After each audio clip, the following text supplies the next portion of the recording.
salamat sa oras ninyo at sa pagpapakita ninyo ng suporta kay Pangulong Rodrigo Duterte. At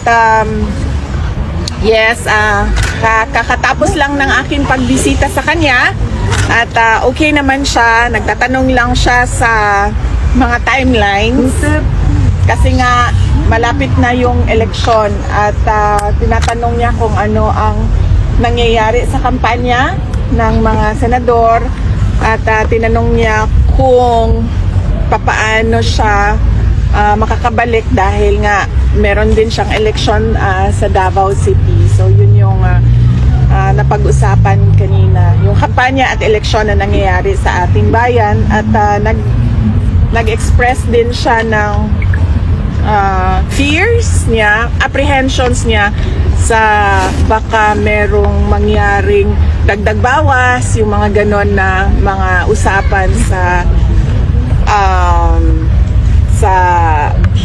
eleksyon, sa halalan.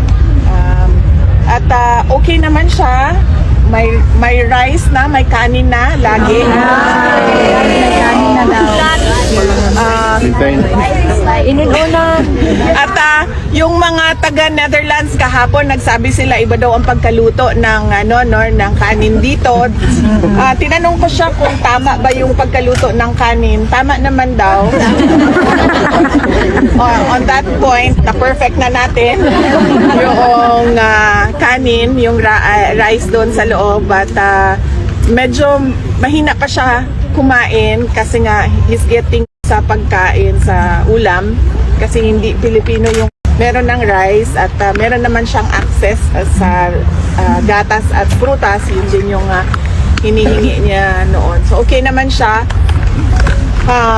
Ang kanyang may mga sakit na si Pangulong Duterte, natural lang yon dahil mag 80 years old na siya. So merong doktor na nagmamonitor sa kanya at meron din silang nurses na nagmamonitor din sa kanya.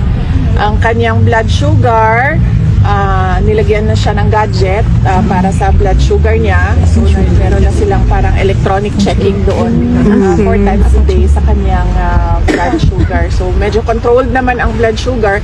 Ang problema na lang natin ay hindi mapigilan yung pag-inom niya ng Coke Zero. Bago ako umalis, binilhan ko siya ng 4 na Coke Zero.